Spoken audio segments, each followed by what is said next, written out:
Doctor Shariati کہتے ہیں بعض لوگوں کی نمازیں ان کا نشہ ہیں. جی بعض لوگوں کی نمازیں، روزے، عبادات ان کا نشہ ہیں. تو یہ عبادات نشے سے نکالنے کے لیے آئی تھی، یہ نشے میں مبتلا کرنے نہیں آئی تھی. تو اگر ایسا ہو رہا ہو تو پھر اس کا مطلب کچھ اور ہے، یعنی روح عبادت نہیں ہے، پھر وہ مقصد سجدہ پھر پورا نہیں ہو رہا. سیدہ فرماتی ہیں اللہ نے سجدے کو اس لیے قرار دیا ہے تاکہ انسان تکبر سے باہر آ جائے اور اپنے آپ کو پہچانے کیا ہے ہماری حیثیت، کون ہے ہم، ہیں کیا ہم.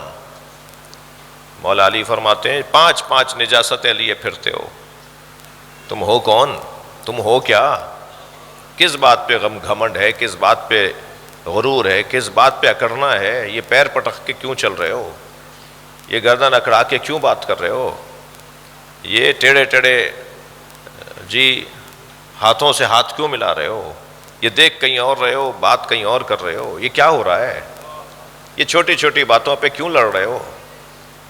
تمہارا نام اگر کسی نے غلط لکھ دیا تو تم نے تو آنا ہی چھوڑ دیا کہ میں تو اس محفل میں نہیں جاؤں گا، میرے نام پہ جو کارڈ جو میرا بنایا گیا تھا میرا نام غلط لکھ دیا تھا.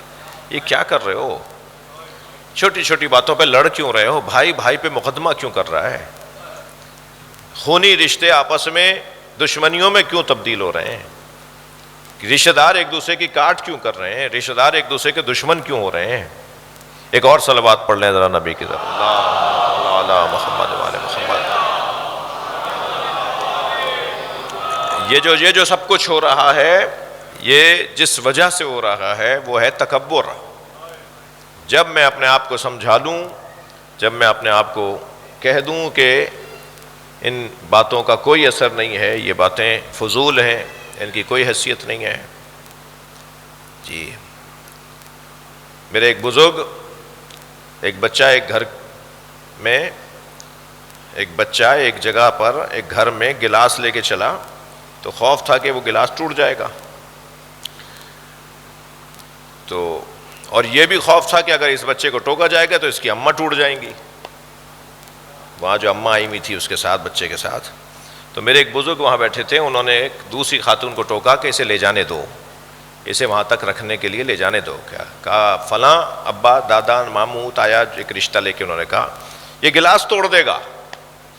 اب وہ جو ٹوکنے والی ہے وہ کوئی اور رشتہ دار ہے اور اماں بھی دیکھ رہی ہیں اس بچے کی. یہ میں جان بوجھ کے مثال دے رہا ہوں، یہ ہمارے گھروں کے مسئلے ہیں، یہ ہمارے گھروں کے روزانہ کے مسئلے ہیں. ایک بچہ گلاس لے کے چلا ایک جگہ رکھنے کے لیے، اس کی اماں دیکھ رہی ہیں اور اس کی مثلا چاچی بھی دیکھ رہی ہیں. تو چاچی نے اسے ٹوکنا چاہا کہ کسی طرح اسے گلاس لے لیں، اسے روکیں. تو ایک بزرگ نے وہاں کہا کہ اس کو لے جانے دو، گلاس ٹوٹنا اتنا نقصان دہ نہیں ہے جتنے رشتوں کا ٹوٹنا نقصان دہ ہے. یہ کہیں ایک گلاس کے ٹوٹنے کے خوف سے تم کہیں رشتے نہ توڑ دو. ہم کس چیز پہ کس چیز کو قربان کر رہے ہیں. صلوات پڑھیں ذرا محمد و آل محمد. جی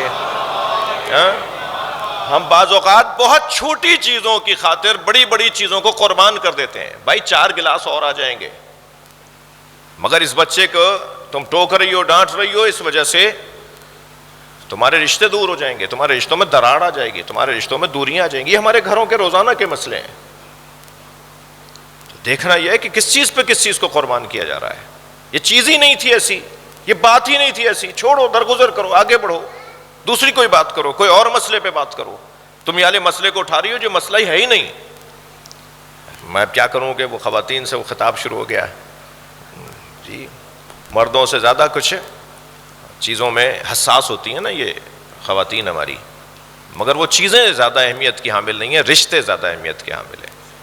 مولا علی کی تلوار پر بہت سی چیزیں لکھی ہوئی تھیں، ان میں سے ایک جملہ یہ لکھا ہوا تھا، سل من قطعک.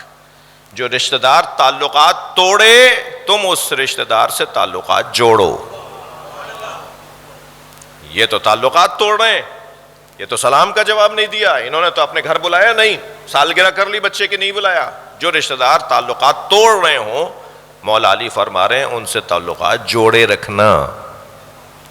مولانا کب تک ایسا ہوگا؟ بھائی یہ اللہ نے رشتے بنائے ہیں، بندے توڑ نہیں سکتے، سیدھی بات. یہ اللہ کے بنائے ہوئے رشتے ہیں، بندے نہیں توڑ سکتے. جس بنیاد پہ یہ اللہ کے بنائے ہوئے رشتے ٹوٹتے ہیں وہ بنیاد وہ بنیادی نظریہ بھی اللہ ہی کا ہے. یعنی رشتہ دار اگر اللہ کا منکر اور کافر اور مشرک ہو جائے تو رشتہ داری ختم ہو جائے گی.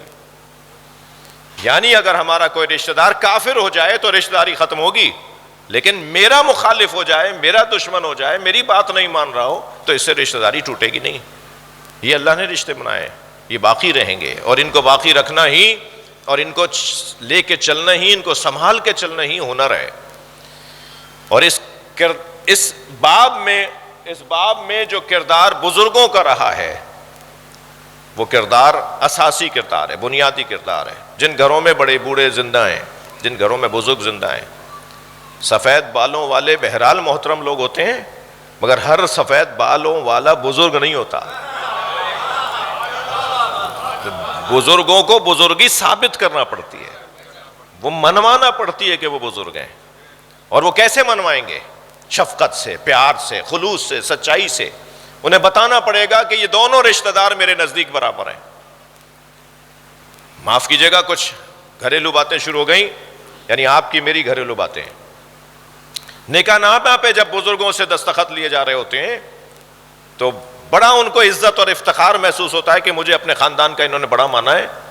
اپنے بیٹے کی شادی میں نکاح نامے پہ مجھ سے دستخط لے رہے ہیں. جب یہ لڑکا اور لڑکی آپس میں لڑتے ہیں اور علیحدگی ہوتی ہے تو وہ بزرگ کہاں چلے جاتے ہیں جنہوں نے نکاح نامے پہ دستخط کیے تھے؟ وہ بزرگ کیوں نہیں دخالت دیتے؟ وہ کیوں نہیں پوچھتے کہ کیا ہو رہا ہے گھر خاندان میں، یہ علیحدگی کیوں ہو رہی ہے؟ وہ بڑے بنے آگے بڑھ کر. امر و حوالے زیادہ تر بیٹھے ہیں.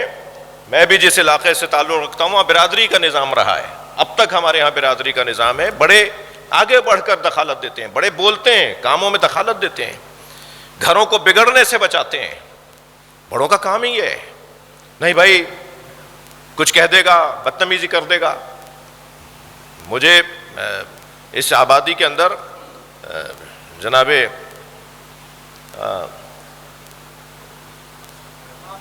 معصوم بھائی، اللہ کرے معصوموں میں اضافہ ہو. صلوات پڑھیں ذرا محمد وآل میں.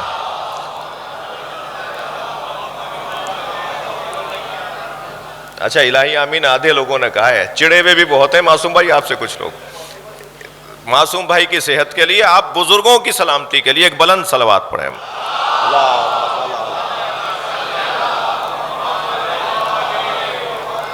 جی بزرگ بڑی نعمت ہیں. ان بزرگوں کو ڈانٹ ڈپٹ کرنے والا، سمجھانے والا، خلوص سچائی کے ساتھ رشتوں کو محفوظ رکھنے والا، برادریوں کو محفوظ رکھنے والے. ہمارے یہاں پہلے ہی کمزوریاں بہت ہو گئی ہیں.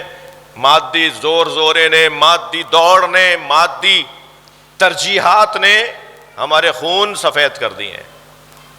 لیکن نہیں. اچھا خواتین بھی، اللہ جناب سردار صاحب کی اہلیہ کو طول عمر عطا فرمائے. ان گھروں میں جو بزرگ خواتین ہیں ان کا بھی بہت بڑا کردار ہے، اور ہمیں اس عزاخانے سے یہی کچھ ملتا ہے. اس فرش عزا نے ہمیں یہی کچھ ہمیں سکھایا ہے.